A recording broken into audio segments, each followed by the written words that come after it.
Okay, so we're here looking at liquidation.com. There are other websites similar to liquidation, but this is one that I've used uh, myself, and so I'm quite familiar with it. Uh, and haven't used the others much. But we're going to find items that we can list on eBay here um, from liquidation. Okay. Now, this is a strategy where we will buy products ahead of time in order to do this. So when you're ready for this strategy, that's that's what you're planning on here. It doesn't mean that you're going to need a warehouse. You don't need large quantities or anything. Generally, we're talking one pallet or smaller. I usually am looking at maybe a couple boxes when I place orders on here. And then it's shipped to your location, and then you list it on eBay and sell and ship the individual items, in individual boxes to send them out. Uh, this is a great strategy. It does work real well. I did this a little while back in my business, and uh, just kind of did a case study, and I was working, probably somewhere between 15 to 20 hours a week on this part of my business, just fulfilling orders. And I started with, I think, two boxes and about $500 for my first investment. I doubled that within the first week and then reinvested that into more liquidation, and I just kept rolling it back into the business. And after a little over a month, I'd sold over $10,000 in product with somewhere between $5,000 to $6,000 of that being profit. Okay. So it's a very effective way to make good money on eBay. It just takes a little bit of research. So here's the research. So, yeah, and I'll show you if we go and look at this. One easy way to look at what's happening here is to scroll down to the bottom to this More Ways to Shop, and they have a Closing Soon section. Now, if I have a certain type of product I'm looking for, then I might search for that and try to be available when that's closing. But otherwise, I'm going to come in when I have time and I'm ready to look, and I'm going to see what's available right then. The next thing I'll do is narrow it down over here on the left. We can go to one of these categories if we wanted to, or we can just change specify the condition. I like to work with new items, return items, and shelf pulls. So those are all items in good condition. I don't mess with it didn't do it all. I don't mess with the salvage or refurbished or new or used, but just new returns and shelf pulls. With returns, you're going to get a mix of stuff. This is mostly what I did when I did my 10,000 month, and I was seeing a lot. I was quite surprised, actually, a little bit shocked by the dishonesty of people at large out there. They'd buy a satellite radio, for example, cut it open, pull out the new one, and stuff an old one in there or a broken piece of something in it, and then return it. It's kind of shocking to see that the store would take that as a return as well. But anyway, overall, I ended up with far more good results than I had negative. Very seldom did I ever get something that was broken to the point that I couldn't sell it. And oftentimes, even with those that they were replacing where they'd put an old one in, I would end up getting more money for the old version of it because in the market at the time it was worth more because of its firmware version than the newer version. And so it was kind of a welcome surprise, actually. So usually you'll do pretty good. So the way you look at this, I've got it set here to new returns and shelf pulls, and so we've got our list of items here, and we can see the condition listed right here in this column. We can see the quantity of items listed right here, and the lot price, that's the current going price for the items, and then the number of bids on that lot. Okay. And so then you can look at it and do your research to decide how much you might want to bid. So here's a lot of iPad and iPod and iPhone cases. Those are hot products, hot items, so it might be something that that could possibly sell. So if we look at the enlarged version of the image, we can see what we've got. Brand name is Griffin, and it's showing us the products here. They're obviously just brand new items. Look like they're just plain colored, most of them. There's just a clear case. And so we can go through that and see all of the images of the different items that they have in this lot. They've got 8 images here.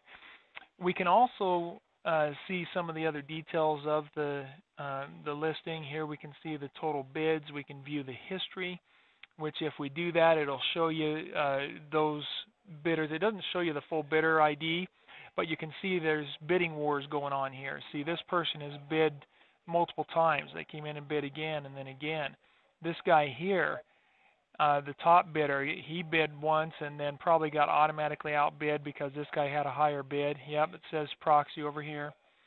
And so he had to bid again in order to become the top bidder. Notice the first bidder was this guy here, so he's probably still watching it. So it gives you a little bit of an idea of competition and what's happening with the products that you might be interested in. So that's interesting to look at. As we scroll down here, we've got some other information here, including where it's located. So we can see this is located in Tennessee. Now, I'm in Utah, and so for me, this isn't a close one, so it might cost a little more for shipping, so that's something for me to think about. I've got the estimated, or the total weight here. And then it also tells us here we've got possible variance of 4%, so it's plus or minus 4% on that. And there's a buyer's premium of 5%, so once I buy this, let's say I pay $200 for this lot, I've got a 5% premium on top of that, so there's another $10 that I'm going to be paying right away. I would always get a shipping quote, so I click on this shipping quote option here, and that will bring me to a screen. It's coming up kind of slow for us today, but that'll bring me to a screen where I can enter my zip code, and it will tell me the approximate shipping cost. We'll need to check residential address, or if you have an option for a lift gate somewhere, then you could do that. So here's my shipping, looking at about $81 for shipping. Okay, and so there I know I've got $81 added. I've got the $10 for the premium, well, 5% anyway. So if I were to bid this up to $200, I'm looking at an additional $90 or so. So my total purchase price would be around $300. Okay, and so that you figure all that in when you're looking at this. So if I'm going to pay $300 for these, I would want to get maybe $3 or more out of each of these profit. If I could get $3 profit for each of those, then I could handle paying $300, and I'm doing okay. I'm going to make some pretty good money on it. Okay. It's generally not going to go anywhere near this MSRP. So, so we need to look at each. Yeah, and this is the manifest here. If we look at the manifest, this tells us what's in there. So we've got 25 of the Griffin iClear hard shell iPod Nano case. So we have 25 of those in there. They're telling us the retail price is $19.99. Well, I'm going to research that. So I'll take that, copy that right there, and we'll go over to eBay and do a search for it on eBay, and let's see, do we have that item selling on eBay? Sure enough, here's somebody selling a lot of 25, a lot of 10. So we could actually sell them by the lot if we wanted to. Apparently that's working for others. We click on completed listings over to the side there, and then we can see what has actually sold or what hasn't. So I like to sort it by recent first, so I see the most recent sales, and that gives me the recent activity or trends for this particular product.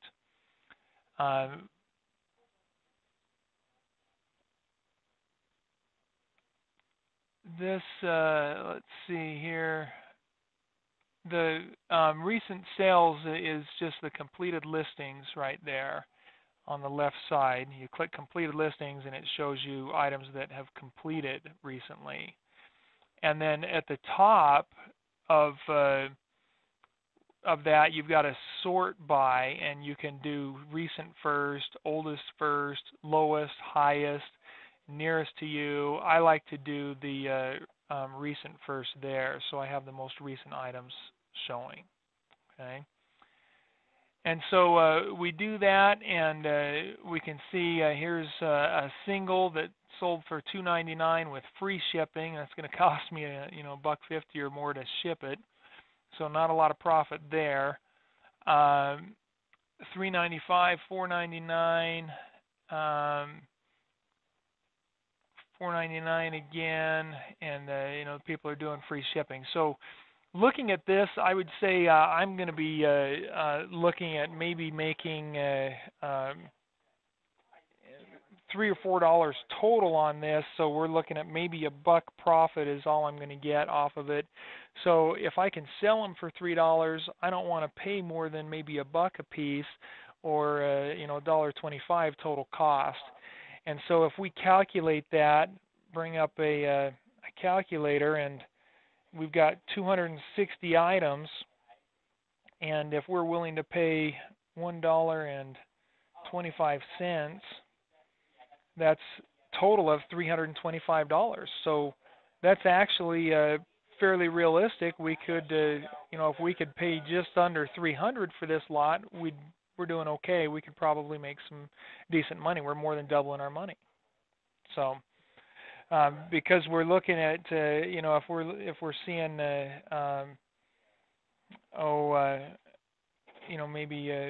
$2 or $3 profit there, then we're not doing too bad.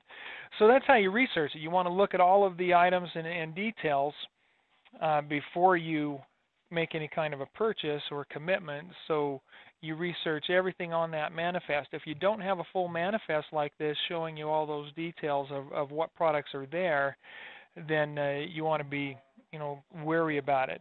Now notice they don't have this in price order, so we've got 10 of this Griffin iPhone case with assorted colors. So this is a little different, and they're showing that at a higher retail. So if I can sell those a little higher, this is the normal retail price. So we're not going to sell it for that, obviously, but if they're going for $39.99 normal retail, then maybe I can get maybe $10 or something like that. So we'll run a search on that one here on eBay.